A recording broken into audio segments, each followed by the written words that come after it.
اب اللہ کریم کی ایک ذات ہے اور کچھ اس کے اسماء بھی ہیں، صفات بھی ہیں۔ قرآن پاک میں بھی آپ دیکھتے ہیں کہ 99 اللہ کے اسماء لکھے ہوئے ہیں، صفتیں بھی ہیں، لہ الاسماء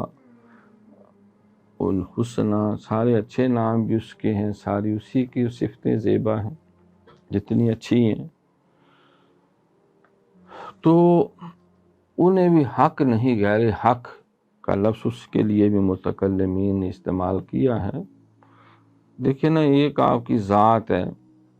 جو آپ کا تعارف ہے، نام ہے، باقی آپ کی بہت سی صفتیں ہوں گی، حافظ ہو سکتے ہیں، عالم ہو سکتے ہیں، مرد ہو سکتے ہیں،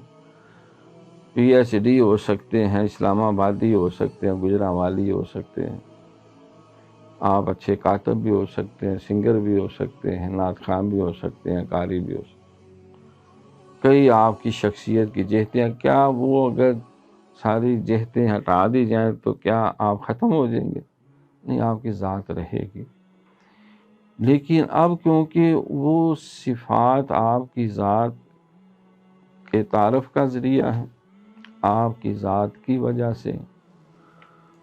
تو اس بنا پر آگے مجدد صاحب نے فرمایا کہ اہل سنت کے جتنے متکلمین ہیں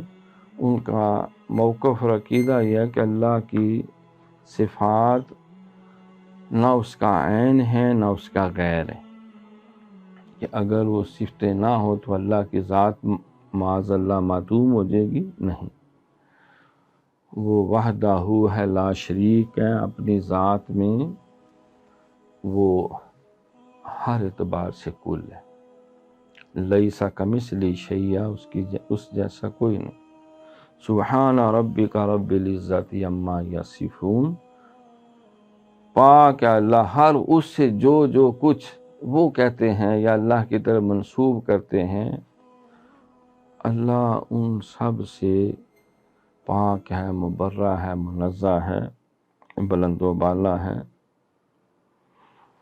وسلام علی المرسلین، اور سارے رسولوں پر اللہ کا سلام۔